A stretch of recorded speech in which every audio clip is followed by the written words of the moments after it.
If you've ever had to take lunch at your desk, not because you wanted to, but because you felt like you couldn't leave your desk because your job was just that demanding, or if you've ever had to check your phone under the table, or worse, if you've ever cried in the bathroom stall or the elevator because you were feeling trapped, then this video is for you. I have been where you are, and I want to show you what I did next. My name is Jewell Staley. I am a ex Wall Street professional. I worked at Goldman Sachs, and I have a MBA in finance from the Wharton School. And I used to be a corporate prisoner. And I want to share with you how I escaped those golden handcuffs and finally made my exit. So my story starts all the way back. In 2003. I was fresh out of business school. I was working at Goldman in their sales and trading department.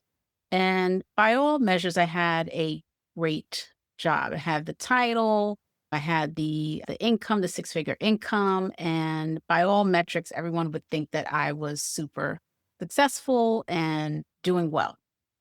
But on the inside, I knew that this was not my last stop, right? I knew that I had been dreaming about being my own boss for quite some time, but I also loved finance and I loved Wall Street.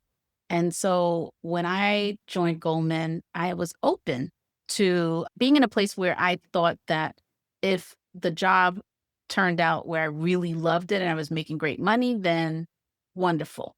But if not, I had already had it in my head that 3 to 5 years out, I was probably gonna be leaving to start my own business.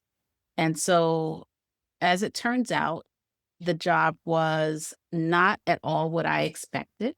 While some people were doing well, and this is 2003, the markets were really tight. In fact, when I was hired at Goldman, I was the only person who was hired in the US equity department. I think all of equities, but I think it was just the US equities that year, right? And so that's how bad the job market was. People had been getting laid off. And so there were a lot of struggles going on. But for me, I was able to land an opportunity that was obviously highly coveted and rare. And I was grateful for that opportunity because as a recent graduate, but also a grown adult, I had bills and I had responsibilities.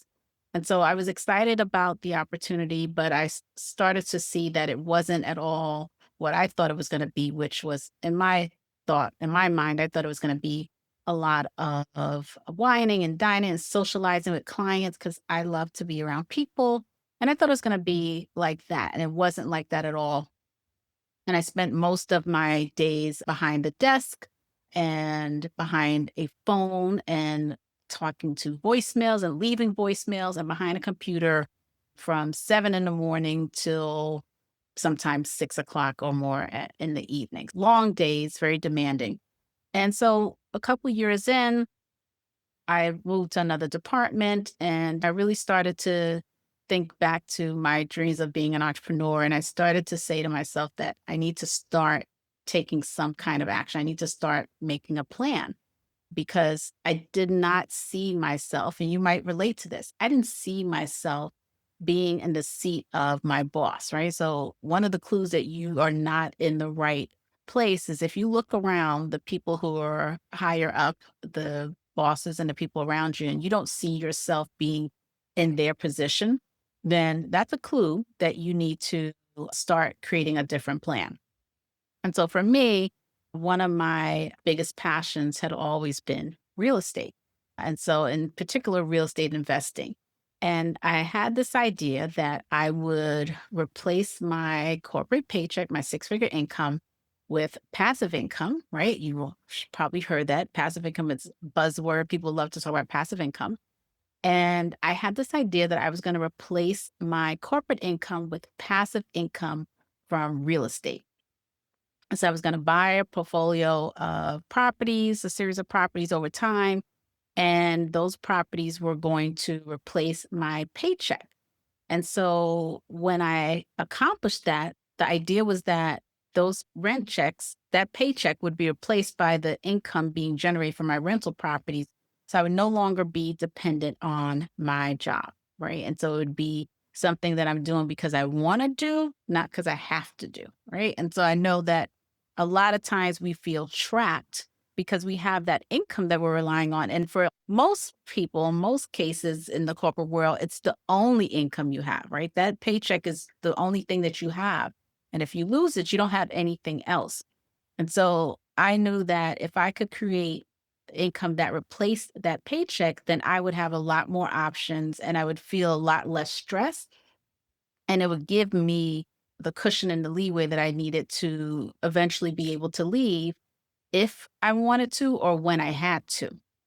And so as it turned out, in a few years later, 4 years later in 2007, right before the huge financial crash, I was called into my boss's office and he sat me down and he said that the department was going to be going through another round of layoffs. Now, I had survived quite a few rounds of layoffs because I had some pretty strong relationships internally inside of the firm, especially with some of the partners. And so I'd been able to survive a lot of these layoffs. And the offer that was made to me at the time was if I wanted to look around the firm for another seat, another opportunity, or I can take a package. And so instinctively, I decided I was like, okay, I'll look around for another position, right? Because that's what most people do, right? When you hear that you're going to be laid off, like one of the first things you do is, okay, let me start looking around for another position. And actually, I had also been talking to a headhunter, but I hadn't secured anything yet. So I kind of had a clue that things were obviously not really strong because, like I said, they had already laid off quite a few people. And so when I got called into the office, I did the instinctive thing. I started looking around in the firm. And then one day it hit me, wait a minute, why am I spending all this energy and this time looking around for another seat when I've been actually preparing for this day all along, right? I've been building because I had been buying, I'd set that plan that I told you about. I set that plan and I started buying real estate, rental properties a couple of years before, right? So about 2 years into when I started working at the firm, I started buying rental properties. And when I sat down in the office, this was 2007. So it's 2 years after I had started investing in real estate. And I was like, wait a minute, this is a little earlier than I expected, but I was like, I think this is what I've been preparing for. I think this is what God is calling me to do. And I think this is the time. Now, if you're a person of faith like me, you know that oftentimes you are called sometimes before you think you're ready and you get knocked over the head and God pushes you out sometimes because a lot of times you may not move if you aren't pushed and you need that push. And so that conversation with my boss was the push that I guess I needed to say, you know what? I am going to do this real estate investing business full time. This is going to be my full time business. This is what I've been preparing for. And I'd let them know that I would not be pursuing any opportunities in the firm. And basically, I left. And that was almost 19 years ago now. We're almost in July. I think it was like July of '07 or June of '07. So almost 19 years ago now, I left the firm and I have not had a paycheck in 19 years. And I have been a full time entrepreneur since then. And I still have real estate investments, but my business has also transitioned over time from just real estate investing to also have a luxury home staging and design company. And now I am also transitioning into helping more women get out of that corporate prison and break free from the golden handcuffs and create businesses and freedom, right? Because the reality is that as enticing as the six-figure income is, it's a trap, right? Because you and I both know there's a ceiling on that.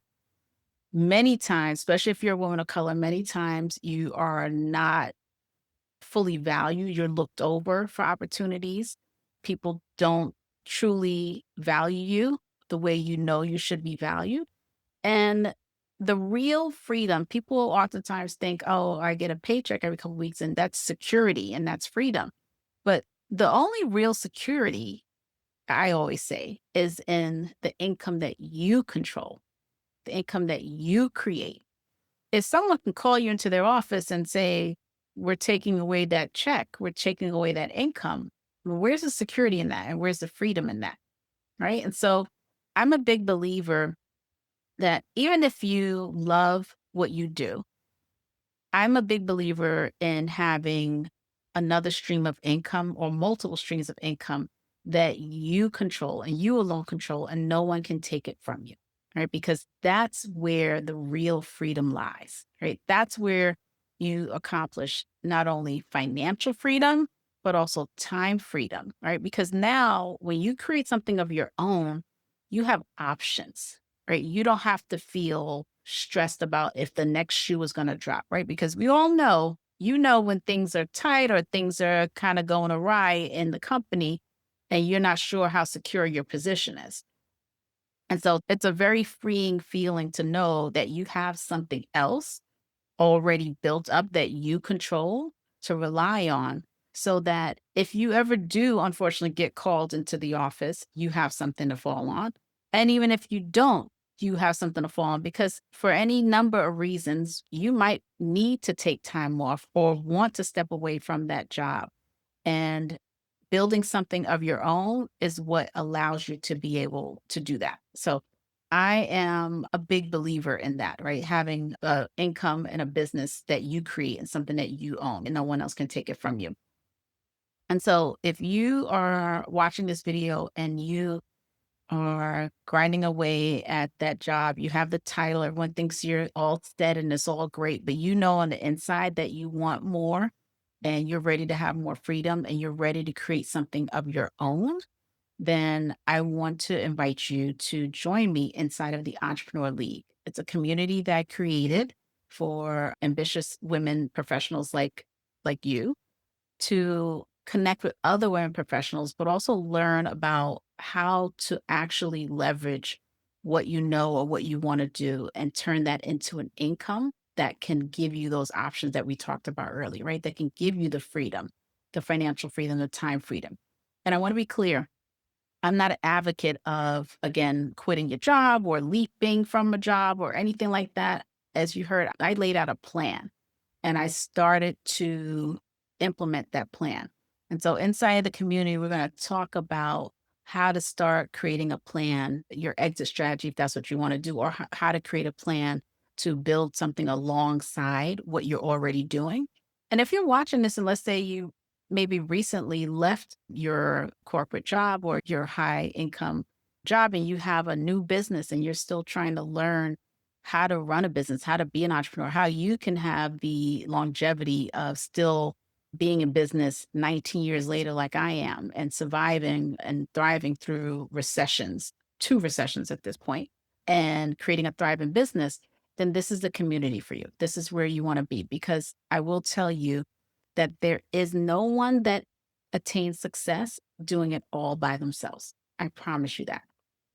The best way to see the success that you want and the fastest way to see the success that you want is to surround yourself with other people who are also striving for those same goals, to give you different perspectives, to cheer you on, to support you when things get tough, because things do get tough. I'm not going to sugarcoat and say entrepreneurship is all rainbows and candy. No, there are some tough times. And so you need a community of people who can support you in that. So I want to invite you to join me inside of the Entrepreneur League. Right now, the community is free. At some point in the future, there will be a paid version, but right now it is completely free. And I would love to see you inside and get to know you and find out more about your journey and how I can help you and support you in that journey. So I am excited to meet you in there. And until then, I wish you success